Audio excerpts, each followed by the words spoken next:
अस्सलाम वालेकुम नाजरीन, मैं हूं फरूख अब्बास और चैनल है एनटीवी। जावेद चौधरी साहब हमारे साथ मौजूद हैं और इस वक्त जावेद चौधरी साहब हैं कनाडा में और अमेरिका जा रहे हैं। और हमारी कोशिश है कि जल्द से जल्द पहुंचे और ईरान वाले मामले को हल करवाएं। कल एक दोस्त का मैं कमेंट पढ़ रहा था, उन्होंने कहा जी कि आप ईरान चले जाएं, चौधरी साहब ऑलरेडी अमेरिका गए हुए हैं, तो इसी तरीके से यह मसला हल होगा। तो हमारी कोशिश पूरी है जी, अब देखते हैं आगे क्या होता है। वरल जी, जो आज के हमारे इंपॉर्टेंट टॉपिक्स हैं, वो आज वाकई ही बहुत ही, किसे कहते हैं ना, वो खतरनाक किस्म के इंपॉर्टेंट है। इसराइली शैतान जो है उसने पाकिस्तान के खिलाफ कर दी हैं साजिशें शुरू। अपने एक मीडिया नेटवर्क को वो यूज कर रहा है जो कि डायरेक्टली लिंक है इसराइल के साथ। लोगों को मालूम नहीं होता असल में नेटवर्क्स का, लोग ये समझते हैं कि सिर्फ मीडिया है, लेकिन उसके पीछे की कहानियां क्या होती हैं ये भी थोड़ा सा आज आपको बताएंगे।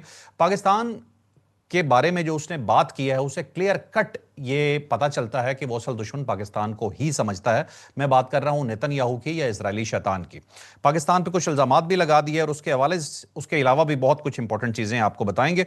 फिर आपको ये बताएंगे जी कि ईरान और अमेरिका ने जो जंग की तैयारियां हैं वो शुरू कर दी हैं। और इस तरह से है जी कि बहुत बड़े पैमाने पर यह तैयारियां हो रही हैं और तैयारियां या मशकें तभी की जाती हैं कि जब आपको पता हो कि आगे क्या होने वाला है। और अब की बात जो हमने तैयारी का वर्ड यूज किया है, ये मशकों से मुंसलिक है कि मतलब बाकायदा अब वो काम शुरू हो चुका है। उसके अलावा जी जो बड़ी खबर होगी वो ये है जी कि तेल की कीमतों से आप पहले ही बहुत परेशान थे, तो मजीद परेशान होने का टाइम हो जाता है कि जी तेल की कीमतें मजीद बढ़ गई हैं इंटरनेशनल मार्केट में। तो ये भी कोई अच्छी खबर नहीं है, इसके हवाले से आपको बताएंगे। फिर आपको ये बताएंगे कि ईरान इस वक्त क्या सोच रहा है, उनकी पूरी लीडरशिप इस वक्त किस पेज पे है ये आपको बताएंगे। डोनाल्ड ट्रंप क्या कह रहा है, उनके वजीर जंग क्या कह रहे हैं, और पूरा अमेरिका इस वक्त क्या सोच रहा है ये भी बताएंगे आज ही के वीलॉग में। और एक रिमाइंडर कि आपने चैनल को लाइक, शेयर और सब्सक्राइब करना नहीं भूलना। हमारे व्हाट्सएप लिंक को, ट्विटर लिंक को और फेसबुक लिंक को ज्वाइन कीजिएगा। चॉइस साहब को हम शामिल करते हैं वीलॉग में। और पहला ही सवाल जो मैं उनसे करना चाहता हूं, मेरा बहुत ही दिलचस्पी का टॉपिक है, वो ये है जी कि इसराइल ने पाकिस्तान के खिलाफ जो साजिशें शुरू कर दी हैं उसका इसमें मकसद क्या है। अच्छा, पहली बात तो ये है कि जो आपने फरमाया ना कि एक साहब है वो कह रहे हैं कि ये आप ईरान चले जाएं और वो अमेरिका चले जाएं ताकि ये मसला हल करवाएं। तो बड़ा पुराना लतीफ़ा है कि वो चौधरी साहब ने मरासी को बुलाया और उससे पूछा कि यार अब बता, ये हमारी फलां चौधरी के साथ लड़ाई हो रही है तो अब हम क्या करें। तो उसने कहा जी अगर मामला मेरे तक आ गया है ना कि आप मशवरा मुझसे करने लगे हैं तो फिर मेरा मशवरा ये है कि आप सुलह ही कर लें। क्योंकि अगर मामला हम तक आ गया है ना तो फिर सुलह के अलावा ऑप्शन कोई नहीं है। अब अगर ये सुलह हमने करवानी है ना, आपने ईरान में बैठकर करवानी है क्योंकि आपके साथ अब्बास आता है, और मैंने अमेरिका में जाके करवानी है जिसमें कोई ना किसी जगह पे हैरी आता है, ना आता है, ना वो और कोई आता है। तो ऐसे कोई लफ्ज नहीं आता है। इसके बावजूद अगर मैंने डोनाल्ड ट्रंप को राजी करना है और आपने जाके वहां पे सुप्रीम लीडर को राजी करना है तो फिर मेरा ख्याल है सुलह ही कर लें या फिर सरेंडर ही कर लें, इसके अलावा कोई ऑप्शन नहीं बचता। बहरहाल एनी हो, ठीक। अब सीरियस नोट की तरफ आते हैं। ये तो ऐसे लाइट सा एक नोट था। मामला ये है कि इस साइड पे, दोनों साइडों पे अब तैयारियां शुरू हो गई हुई है। और अमेरिका जो है ना, इस वक्त कौमी सलामती कमेटी का इजलास उनका चल रहा है। अभी तक अलामिया को सामने नहीं आया जिस वक्त हम ये रिकॉर्ड कर रहे हैं। तो मुझे लगता है कि डोनाल्ड ट्रंप जो है ना आज को बड़ा ऐलान करने वाले हैं। और ये जो मीटिंग है ये बड़ी कुछ स्पेशल किस्म की मीटिंग हो रही है, जो जाहिर है बड़ी मीटिंग है और इसका नतीजा जो है ना कोई हम्म। खौफनाक ऐलान की शक्ल में निकलेगा। फर्क है, इसके ऊपर सीरियस लेना चाहिए चीजों को क्योंकि मामला अब सीरियस होता चला जा रहा है। अब डोनाल्ड ट्रंप साहब जो है ना, वो आपने बताया ही है कि कितनी ज्यादा उन्होंने इस वक्त वो प्लस मीडिया टॉक कर ली है, कितनी उन्होंने धमकियां दे ली हुई हैं। एक तो उन्होंने कहा है कि अमेरिकी जो हमारी पूरी एडमिनिस्ट्रेशन है वो इस ईरानी फार्मूले को कबूल करने के लिए तैयार नहीं। उन्होंने कहा जी नाकाबिले कबूल है, हम तो इसको एक्सेप्ट नहीं करते। ईरानी जो कहते हैं जी हमारी 14 तजावीज हैं, आपने इसी के ऊपर काम करना है। और जैसे कि मोहम्मद बाकर कालीबाग साहब ने आज के दिन कहा, उन्होंने कहा जी कि हमने जो कुछ करना था कर लिया हुआ है, अब फैसला अमेरिका ने करना है। और अमेरिका जो है उसके ज़ाहिर टैक्स पेयर के पैसे बहुत ज़्यादा लग रहे हैं, तो अब अमेरिकन फैसला करें कि क्या टैक्स पेयर के पैसे उन्होंने ईरान की जंग के ऊपर खर्च करने हैं। तो वहां पे जाहिर है ईरान ने अपनी पोजीशन मजबूत रख कर ली हुई है। दूसरी साइड पे डोनाल्ड ट्रंप जो है ना, मुझे लगता है कि अब उसका बॉइलिंग पॉइंट जो है ना आ गया हुआ है। जितना उसने भी सब्र करना था सब्र कर लिया हुआ है, जिस हद तक वो पीछे हट सकता था वो हट गया हुआ है। उससे आगे अब उसके लिए भी मसाइल पैदा हो जाएंगे। अब अगर वो कंप्लीट सरेंडर करता है तो वो ऐसे अमेरिका न्यूक्लियर पावर और वर्ल्ड पावर खत्म हो जाएगा। और दूसरा ये है कि डोनाल्ड ट्रंप जो है वो सबसे बड़ा इस वक्त उनका लीडर है, और वो और उसकी पार्टी रिपब्लिकन रिपब्लिकन दोनों का जो है स्टेक के ऊपर लगी हुई इज्जत। तो रिपब्लिकन पार्टी जो है वो मिड टर्म इलेक्शन हार जाएगी और बुरी तरह हार जाएगी। और उसके बाद डोनाल्ड ट्रंप जो है उसका मुआवजा भी शुरू हो जाएगा, इम्पीचमेंट स्टार्ट हो जाएगी। तो ये ना डोनाल्ड ट्रंप ही अफोर्ड कर सकता है, ना अमेरिका अफोर्ड कर सकता है। तो मुझे लगता है कि ये मामला जो है ना वो गंभीर होता चला जा रहा है और अब ये आगे बढ़ेगा। ये पीछे हटने वाला सही। मामला जो है ना मुझे नहीं लग रहा, क्योंकि अब ईरान हम्म। की साइड से जो कुछ डेवलपमेंट हो रही है, जो अमेरिका की तरफ डेवलपमेंट हो रही है, वो मामला बड़ा खतरनाक होता चला जा रहा है। अब डोनाल्ड ट्रंप साहब देखें ना, हम्म। जो उनकी जो धमकियां हैं, जो उनकी टोन है, वो अब बड़ी तेजी से हम्म। बदलती चली जा रही है। तो अब इसको लाइट नहीं लिया जा सकता, मामला बहुत सही। खराब हो गया और मुझे लगता है कि पाकिस्तान और मुस्लिम वर्ल्ड के हाथ से ये मसला बड़ी तेजी से खिसकता जा रहा है। अच्छा चौधरी साहब, अभी अमेरिका का आपने टॉपिक शुरू किया है तो हमें इसराइल की तरफ इसके बाद चलते हैं, ये अमेरिका को ही कंप्लीट कर लेते हैं। पेंटागन का एक बयान है, जैसे कि आपने कहा कि वो अपने खर्चों के हवाले से भी जो है उन्हें बड़ी महंगी पड़ रही है ये जंग जो है। तो पेंटागन ने कहा है कि 29 अरब डॉलर जो है अब तक खर्च हो चुका है। इससे पहले इन्होंने एक और फिगर दिया था जो 25 का था। ये झूठ क्यों बोल रहे हैं ये बताइएगा। फिर ये बताइएगा जी, वजीर जंग जो है इनके पीट हेक्सेट, उनका बयान बड़ा एग्रेसिव है। वो कहते हैं जरूरत पड़ने पर ईरान के खिलाफ कार्रवाई के लिए तैयार हैं। मतलब उन्होंने कंप्लीट डिटेल दी है कि हम हर तरह से तैयार बैठे हैं, लेकिन उनका इंपॉर्टेंट बयान यही है और वो कहते हैं ईरान हार भी चुका है ये। अच्छा, फिर डोनाल्ड ट्रंप जो है उनका भी बयान है, वो कहते हैं कि ईरान जौहरी अफजूदगी 100% रोक देगा। मतलब एक साइड पे एग्रेसिव बयान है, दूसरी साइड पे कह रहे हैं कि 100% अफजूदगी रोक दी जाएगी। जो मेन पॉइंट भी है अमेरिका का, वो कहते हैं एटमी फुजला हासिल कर लेंगे, मुआहदे के लिए तेजी से काम करना होगा, जल्दबाजी नहीं करेंगे। ये क्या है चॉइस? अब अमेरिका के इन सारे बयानात को अब इकट्ठा करके क्या देखते हैं? अब देखिए, अगर ये जो उनके नुकसान है ना, वो 29 अरब डॉलर नुकसान वो कह रहे हैं, ये नुकसान वो है जब वो अमेरिका से मूव करके यहाँ पे आए हैं। तो ज़ाहिर है फौज है, उसकी मूवमेंट है, उसके डेली का अखराजात हैं, और फिर जो इक्विपमेंट इस्तेमाल हुआ है वो भी आपके सामने है। को बेइंतहा मिसाइल उन्होंने इस्तेमाल किए हैं, और मिसाइल जो है ना अब उनका स्टॉक खत्म हो गया अमेरिका के अंदर। बहुत सारे ऐसे हम्म। सेंसिटिव मिसाइल है जो उन्होंने चला दिए हैं, और वो साल में सिर्फ 6 बनते हैं अमेरिका के अंदर। तो वो इस लिहाज से उनका पैसा बहुत खर्च हुआ है, ये बात उनकी दुरुस्त है। अब जो छुपाने वाला खर्चा है ना, वो बेसिकली वो है जो उनके नेवल बेसिस हैं, जो गल्फ के अंदर है, जैसे कि कुवैत हम्म। के अंदर है, जैसे कि सऊदी अरब के अंदर है। वो कहते हैं तकरीबन 17-18 इनके नेवल बेस हैं जो एक्टिव है वहां पे। अब वहां पे जो हम्म। बम्बार्टमेंट की है ईरान ने, उसमें नुकसान बहुत ज्यादा हुआ है, बैरक्स का नुकसान हुआ है, वहां पे जो इक्विपमेंट है वो तबाह हो गया है, इनके जो जहाज से वो तबाह हो गए, और उसके बारे में मुख्तलिफ रिपोर्ट्स, मीडिया रिपोर्ट्स भी आई है। तो वो जो खर्चा है ना, ये जो यहाँ पे हुआ है, इनका जो नुकसान हुआ है, उसको छुपा रहा है अमेरिका। वो उसको शामिल ही नहीं हम्म। कर रहा सारे मामले में। उसकी बुनियादी वजह यह है कि इसमें कोई शक नहीं कि इनके नेवल बेसिस वहां पे हैं, और ये माजी में इन्होंने वहां पे अखराजात किए हुए हैं। बाकी अखराजात जो थे वो अरबों से लेते हैं, तो पैसा अरब क्योंकि देते हैं, तो इन्होंने ये सोचा है कि इसके ऊपर खामोशी इख्तियार करते हैं। कल को दोबारा सऊदी अरब से पैसे ले लेंगे, कतर से ले लेंगे, यूएई से ले लेंगे, बहरीन से ले लेंगे, कुवैत से ले लेंगे। ये हमारे एलाइज हैं, और इनके पास कोई ऑप्शन नहीं है सिवाय हमारे ऊपर इत्तफाक करने के। तो वो इन्होंने सही। कहा कि जी हम इस पे खामोश रहते हैं। तो वो अपने अखराजात जो बता रहे हैं वो बता रहे हैं, जो इस वक्त पेंटागन से खर्च हो रहे हैं, और जो फौजों की मोबिलाइजेशन और उनके जो डेली ऑपरेशनल एक्सपेंस है उसका जिक्र कर रहे हैं। लेकिन जो नुकसान इनका वहां पे हुआ है ना, उसको छुपा रहे हैं ये। अगर उस नुकसान को शामिल कर लिया जाए तो ये $100 बिलियन से ज्यादा का नुकसान हो चुका है अमेरिका का, जिसको जाहिर है वो इस वक्त हाइड कर रहे हैं और उसको अपनी बुक्स में शो नहीं कर रहे। ये एक रियलिटी हम्म। है जो जाहिर है आहिस्ता आहिस्ता अनफोल्ड होगी, और जब अमेरिका को पता चलेगा, लोगों को पता चलेगा, तो उस वक्त वो सर पकड़ेंगे। सरेदस्त तो वो सिर्फ इस चीज पे ईरान है कि $29 बिलियन हमने यहाँ पे लगा दिया, जबकि ईरान जो है वो ये क्या कह रहा है, वो कह रहा है जी हमारे $20 बिलियन दे दें। तो उनके असासे $20 बिलियन है इस वक्त जो एक्टिवली दिए जा सकते हैं, और दूसरी साइड पे अमेरिका ने सिर्फ अमेरिका से अपनी फौजों की मोबिलाइजेशन में $29 बिलियन खर्च कर दिया हुआ है। तो हम्म। घाटे का सौदा तो है अमेरिका के लिए। एक ये चीज है। दूसरा, पीठ इक्सत जो है ना, वो हमेशा ही ये कहते हैं कि जी हम तैयार है। दुनिया का कोई जनरल ऐसा नहीं होगा, कोई वजीर दिफा ऐसा नहीं होगा जो ये ना कहे कि जी हम तैयार बैठे हुए हैं। ईरान की वजारत दिफा भी तो यही कह रही है, उनके भी हाँ पासदारान जी। यही कह रहे हैं कि हम तैयार बैठे हुए हैं। इवन ऐसी जगह पे या ऐसा मुल्क जिसके अंदर फौज नहीं है, अगर आप उनकी मिनिस्टर से भी पूछेंगे या उनके सो कॉल्ड आर्मी चीफ से पूछेंगे जो आर्मी चीफ नहीं है, वो भी कहेगा जी हम हम्म। तैयार बैठे हुए हैं। इवन उनके पुलिस कांस्टेबल से भी पूछेंगे ना जी कि अगर अमेरिका ने हम पे हमला कर दिया तो हम क्या करेंगे, वो कहेगा जी हम लड़ेंगे, और आखिरी लाश तक, आखिरी खून के कतरे तक लड़ेंगे। तो ये जो जंग लड़ने वाले लोग होते हैं ना जी, या जिनके पास इस किस्म के मामलात होते हैं, तो वो इसी तरह करते हैं, वो इसी टाइप की बातें करते हैं। तो वो बातें होती रहेंगी, इन बातों के ऊपर यकीन नहीं करना चाहिए, ना ही इनको सीरियस लेना चाहिए। ये बस धमकियां होती हैं, वो सारे मुल्क देते रहते हैं। मैं फिर ये इराक की हम्म। मिसाल दूंगा कि सदाम हुसैन जो है ना, वो सीना फैला के वो फिरते होते थे शहर के अंदर, बगदाद के अंदर, और उनके वजीर आजम थे तारक अजीज नाम था उनका। वो भी ये कहते हम्म। थे कि आखिरी इराकी तक हम लड़ेंगे और खून का आखिरी कतरा तक बहाएंगे, लेकिन जब अमेरिका की फौज उतरी या ऊपर से बम गिरे तो उसके बाद वो सारा जो थपकियां देने वाले अपने सीने के ऊपर, वो सारे गायब हो गए और एक दिन के अंदर अंदर पूरा इराक जो था वो फाल हो गया। अफगानिस्तान के अंदर भी इसी तरह हुआ था।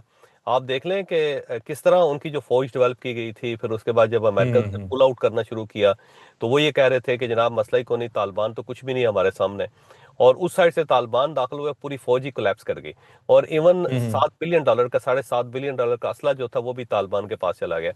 तो जब ये हम्म। इस टाइप के अटैक्स होते हैं तो उसके बाद पता ही नहीं चलता कि किधर कौन चला गया। उससे पहले इसी टाइप हम्म। की धमकियां दी जाती हैं और इसी टाइप की बातें की जाती हैं, तो इनको सीरियस लेने का कोई फायदा नहीं है। बस इसको आप चौधरी साहब, कि एक वार चीज का मुझे फिर ईंधन है, बताइएगा जरा। वाल की तवानाई है ये जंग की। ठीक है, भारतीय राजनाथ सिंह है, ठीक है, वो उनका वजीर दिफा है, जब वो कहता है मैं तैयार हूं, तो तब आप क्या समझते हैं वो तैयार होता है? नहीं, ये मैं अगेन ये कह रहा हूँ कि कोई भी मुल्क होगा ना जी, वो छोटा सा जिबूती मुल्क भी होगा, इरिटेरिया भी होगा, तो वहाँ के लोग भी यही कहेंगे जिनके पास फौज नहीं है। वो भी, या आइसलैंड जहाँ पे कोई भी ना नेवी है ना एयर फोर्स है, वहाँ पे सिर्फ 200 पुलिस कांस्टेबल हैं। अगर उनकी गवर्नमेंट से भी बात करेंगे तो वो भी ये कहेंगे जी हम तो लड़के दिखाएंगे आपको, पूरी दुनिया को बता देंगे, लग समझ आएगी। तो जो हम्म। यूनिफॉर्म लोग होते हैं ना जी सर, वो इसी तरह करते हैं। उनकी इन बातों को ठीक ज्यादा है। सीरियस नहीं लेना चाहिए। हाँ, तो मतलब अब नरेंद्र जो मोदी को अमेरिका हम है बिल्कुल उस सीरियस तरफ नहीं से, लेंगे। अमेरिका की तरफ से बहुत ज्यादा डेवलपमेंट है, इसमें कोई शक नहीं है। और हम्म। पीट एक्सेस जो है ना वो तो अब मुसलसल कह रहा है, हम्म। और जनरल कैन भी कह रहा है, तो ये थोड़ा सा सीरियस होता चला जा रहा है मामला। तो अब ये डायलॉग से आगे निकल गया हुआ है। अब अगर हम ये कहते हैं ना हम्म। कोई डायलॉग होंगे, तो वो इतना सिंपल नहीं है। दूसरा, ये जो डोनाल्ड ट्रंप कह रहे हैं ना जी कि वो मुकम्मल तौर पे अफसूदगी जो है उसको जीरो कर देगा ईरान, तो वो ईरान तो हम्म। जीरो करने पे बहुत पहले से तैयार है। लेकिन मसला सिर्फ मुद्दत का है। ईरान ये कह रहा है जी कि शॉर्ट टर्म के लिए करने के लिए तैयार है, 5 साल के लिए उसने कहा जी, उसे ऑफर कर दी थी हम तैयार है। अमेरिका कहता है 20 साल के लिए, कि आप मुकम्मल हम्म। तौर पे न्यूक्लियर एक्टिविटी से निकल जाएंगे। तो ईरान तो मना हुआ है, वो कहता है जी मैं 100% अफसूदगी रोक देता हूँ, जीरो, हमारे न्यूक्लियर प्लांट चलेंगे ही नहीं, लेकिन 5 साल के लिए। अमेरिका कहता है 20 साल के लिए। फिर दरमियान में एक खबर आनी शुरू हुई कि ये 10 से 15 साल के लिए राजी हुए हुए हैं।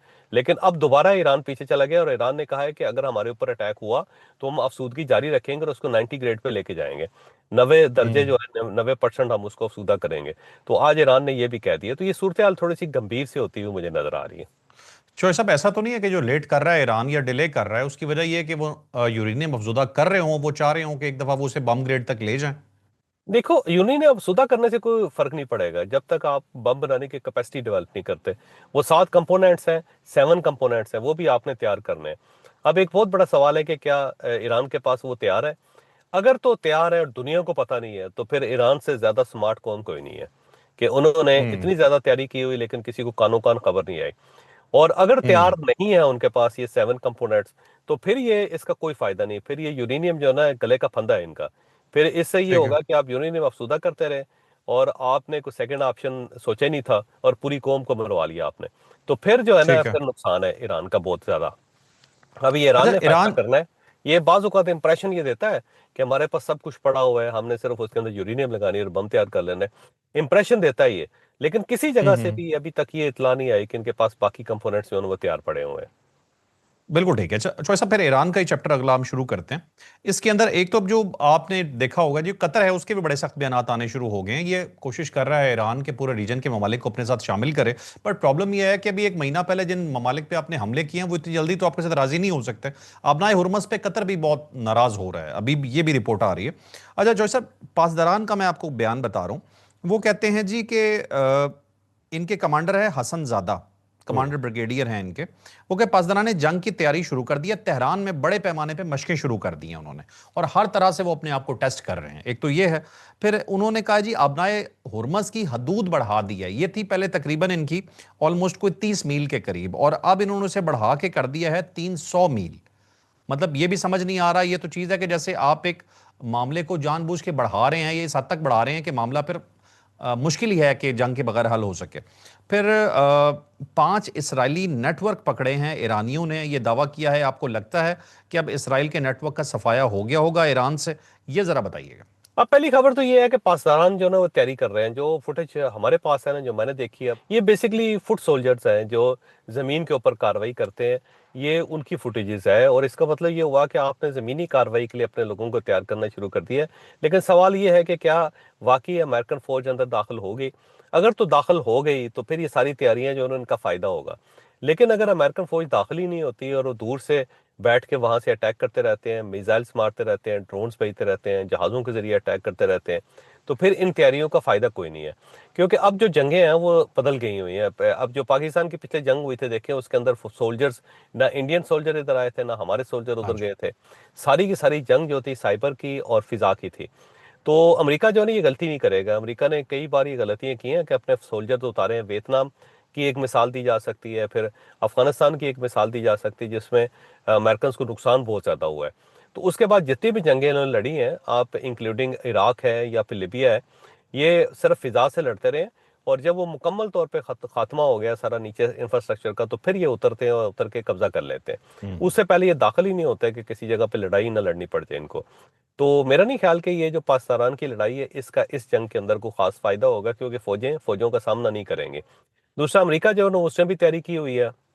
वो अपने जंगी बेड़े बढ़ाता चला जा रहा है। अब उसकी न्यूक्लियर आबदोज जो है उसने भेज दी हुई है, जो जब्राल्टर से आगे आ गई है। और ये जो हम्म। न्यूक्लियर आबदोज है ये पहली मरतबा अमेरिका ने निकाली है। और ये कभी भी उसकी लोकेशन नहीं बताते। उसकी वजह यह है कि उसके अंदर न्यूक्लियर मवाद है। अब अगर ये हाँ जी। लोकेशन बता देते हैं और इसके ऊपर अटैक हो जाता है तो फिर तो तापकारी फैल जाएंगी ना हर तरफ। तो उसकी हम्म। लोकेशंस भी इन्होंने हाइड रखी होती है। लेकिन पहली मरतबा अमेरिका ने ये बताया जी कि हमारी आबदोज आ गई है। अब इसको ये भी कहा जा सकता है कि ये शायद डराने के लिए, धमकाने के लिए है। लेकिन अगर डराना और धमकाने से काम नहीं चलता, तो फिर अमेरिका के पास ऑप्शन क्या होगा? यही है ना, फिर वो उसने वेपन लिया है, फिर चलाने के अलावा उसके पास ऑप्शन कोई नहीं शोएब होगा। साहब, पीछे कैसे लेके जाएगा उसको? ये ये न्यूक्लियर सीरियस, आबदोज जो है ये न्यूक्लियर मिसाइल भी फायर कर सकती है, न्यूक्लियर बैलिस्टिक मिसाइल की कैपेबिलिटी है इसकी। ये उसकी इस बड़ी स्पेशल किस्म की आबदोज है, और ये फर्स्ट टाइम अमेरिका ने बाहर निकाली है। इसके हाँ ऊपर जी। बेसिकली बैलिस्टिक मिसाइल्स लगाए हुए हैं जो जमीन के अंदर से, पानी के अंदर से अटैक कर सकते हैं। उसके ऊपर एटम एटमी बम हमला भी लगा कर होता सकते हैं। है, एटमी हमला, उसके हम्म। ऊपर एटम बम लगा होगा। हम्म। एटम बम लगा बिल्कुल। होगा, बैलिस्टिक मिसाइल्स होंगे, और वो पानी के अंदर से फायर करेंगे। तो वो बिल्कुल। जो है ना ये एक डिफरेंट किस्म की आबदोज है जिसे फर्स्ट टाइम अमेरिका जो है बाहर लेके आया है। तो इस लेवल तक अमेरिका ने भी तैयारी शुरू कर दी हुई है जो इंतहाई लीथल है और एडवांस लेवल की है। दूसरी साइड पे पाकिस्तान है, वो भी सारे मशक़ें कर रहे हैं और सहरा के अंदर कर रहे हैं जो हमें फुटेजेस हम्म। दिखाई गई हैं। तो लेकिन सवाल फिर वही है कि क्या पाकिस्तान को यकीन है कि अमेरिका जमीन के ऊपर उतरेगा? और उतरेगा तो फिर हम्म। हम उनके साथ लड़ाई करेंगे। लेकिन ये जंग जो है ना इस टाइप की नहीं होगी मुझे लगता है, क्योंकि ये शोएब बहुत साहब, आगे हम्म, एडवांस लेवल की वार होगी। ये एक दूर से चीज मेरे अमेरिका जहन में आ अटैक रही थी, करेगा। एक चीज मेरे जहन में आ रही थी कि अगर कोई न्यूक्लियर हमला होता है खुदा ना खास्ता किसी भी मुल्क पे, तो जरूरी तो नहीं है कि वो मिसाइल स्ट्राइक ही करे। अगर उसे रास्ते में भी तबाह कर दिया गया, इंटरसेप्ट भी हो गया, तो वो फट तो वहां पे भी जाएगा, तापकारी तो वहां से भी फैल हाँ नहीं, जाएगी। वो बड़ा खतरा हो गया, क्योंकि अगर फर्ज करें रास्ते में फटता है तो साथ ही ये मशरक वस्ता के जो बाकी मुल्क हैं ना उनके ऊपर भी बहुत ज्यादा इसका बैड बैड इफेक्ट होगा।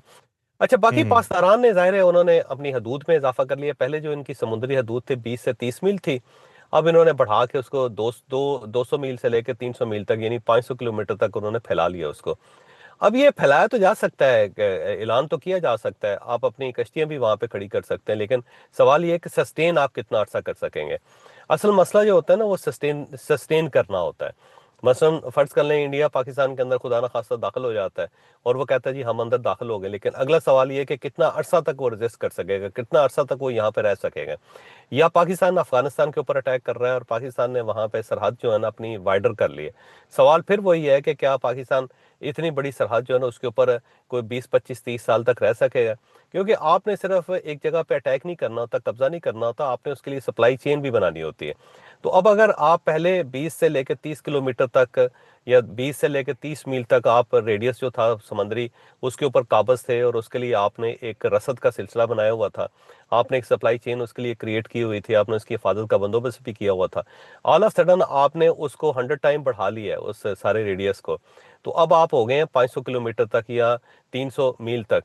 तो क्या आपके पास इतनी फौज है? क्या आपके पास इतने मिसाइल हैं? क्या आपके पास इतना बड़ा नेटवर्क है कि आप इतने बड़े एरिया को कंट्रोल कर सकें? और हम्म। कंट्रोल भी आप इस तरह करना है कि आपने लोगों को वहां पे खुराक भी पहुंचानी है, और उतने बड़े रेडियस में अगर कोई जहाज दाखिल होता है तो आपने उसको हिट भी करना है या आपने उसको रोकना भी है। तो इसके ऊपर मेरा एक सवाल है वैसे, क्योंकि अगर नेवी प्रॉपर हम्म। ऑपरेशनल नहीं है ईरान की, तो ईरान इतने बड़े एरिया के ऊपर कब्जा रख नहीं सकेगा। अल्टीमेटली फिर इसको पीछे हटना पड़ेगा। जब पीछे हटेगा तो उसको बेइज्जती समझा जाएगा या फिर उसको शिकस्त समझा जाएगा। तो वो ये कहते हैं कि जब भी आप किसी दूसरे दुश्मन की या अपनी हदूद के अंदर इजाफा करते हैं, तो बड़ा सोच समझ के करना चाहिए, क्योंकि इससे आपका टेस्ट भी है। क्योंकि अब देखें ना, वेनेजुएला के अंदर अटैक किया अमेरिका ने, तो वहां से जाहिर है उन्होंने उनका प्रेसिडेंट उठा लिया। लेकिन सवाल फिर यही है कि क्या वेनेजुएला के ऊपर आज तो इन्होंने कब्जा किया हुआ है, आज तो उसके तेल के ऊपर काबज है, लेकिन कल, क्या कल तक ये रख सकेंगे उसको? सेम इसी तरह अब हम्म। क्यूबा का इन्होंने यहाँ पे उसका नाकाबंदी की हुई है, क्यूबा की, वहां पे इन्होंने पेट्रोल बंद किया हुआ है, बाकी जरूरियात जिंदगी जो है वो भी क्यूबा के लोगों को नहीं मिल रही।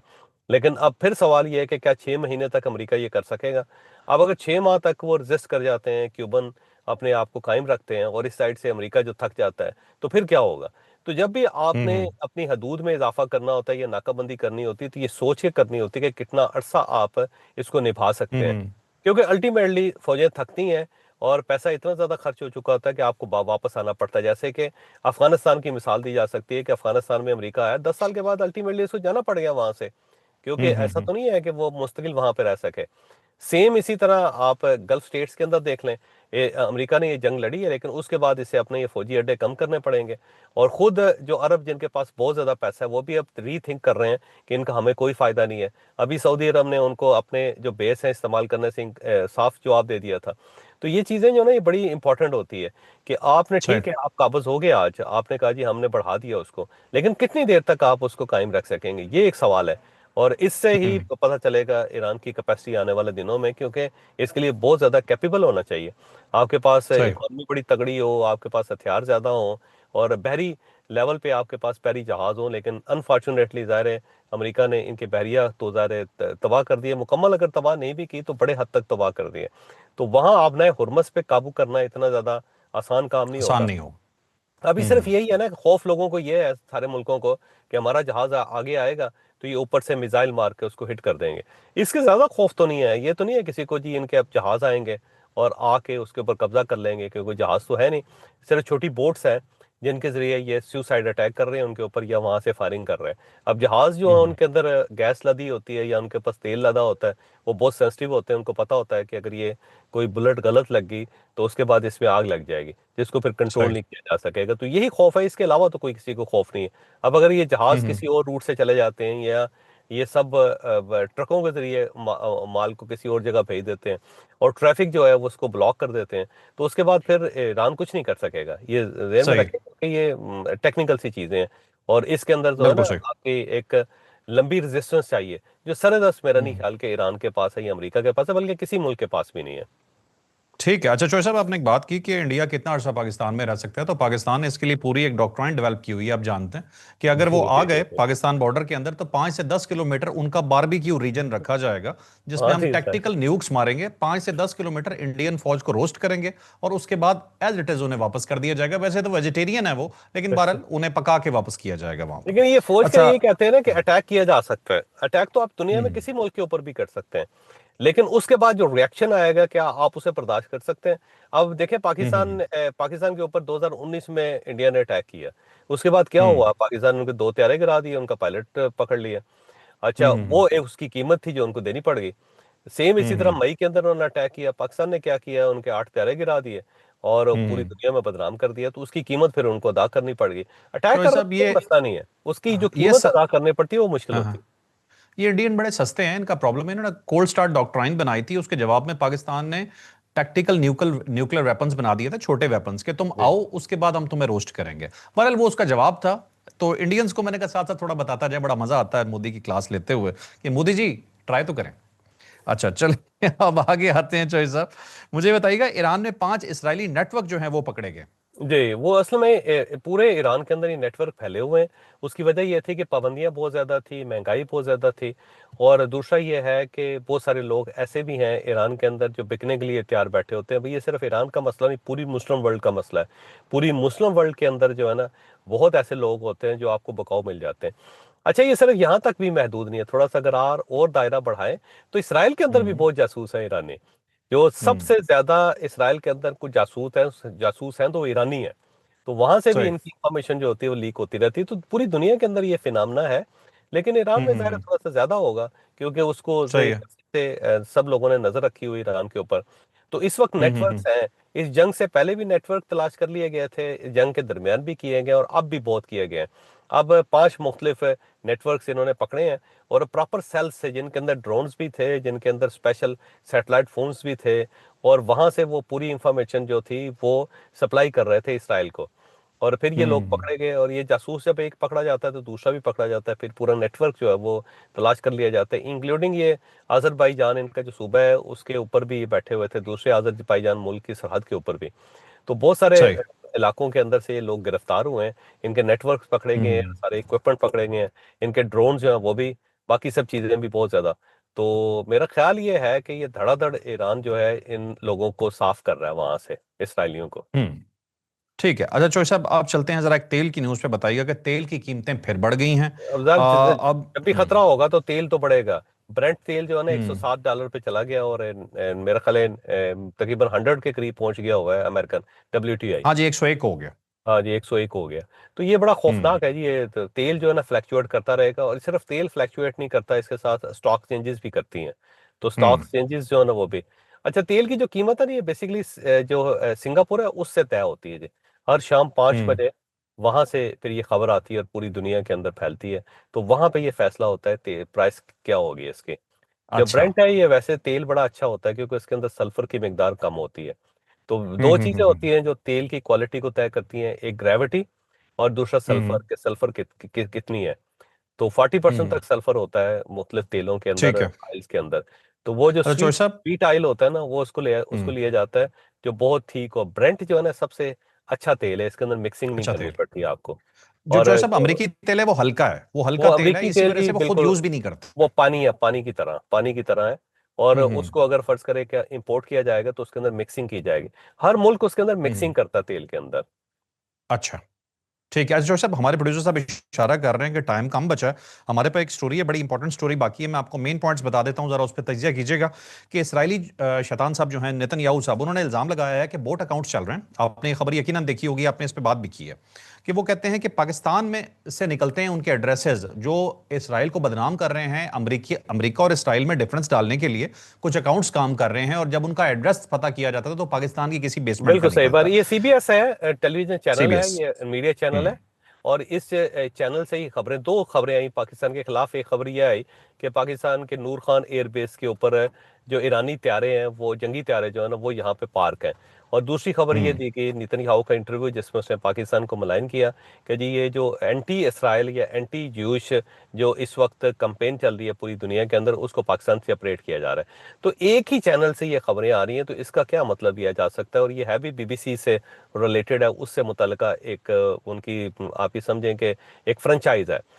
तो अब अमेरिका के अंदर अब इसी से इंटरव्यू आ रहे हैं और इसी से ये प्रोपेगेंडा किया जा रहा है। तो इसका मतलब ये हुआ कि इसराइल जो है एक पूरे न्यूज़ चैनल को, ये एक पूरे न्यूज़ मीडिया नेटवर्क को पाकिस्तान के खिलाफ इस्तेमाल कर रहा है, और ये पाकिस्तान को हम्म। लपेटने की कोशिश कर रहा है। और उसकी बुनियादी वजह यह है कि पाकिस्तान एक न्यूट्रल किरदार अदा कर रहा था, लेकिन अब ये उसे जो है पाकिस्तान को कॉर्नर करना चाहते हैं, और उसके ऊपर स्टिग्मा लगाना चाहते हैं कि पाकिस्तान जो है दहशतगर्दी का गढ़ भी है, और ये इस टाइप की हरकतें कर रहा है ताकि अमेरिका और पाकिस्तान का रिलेशन खराब हो।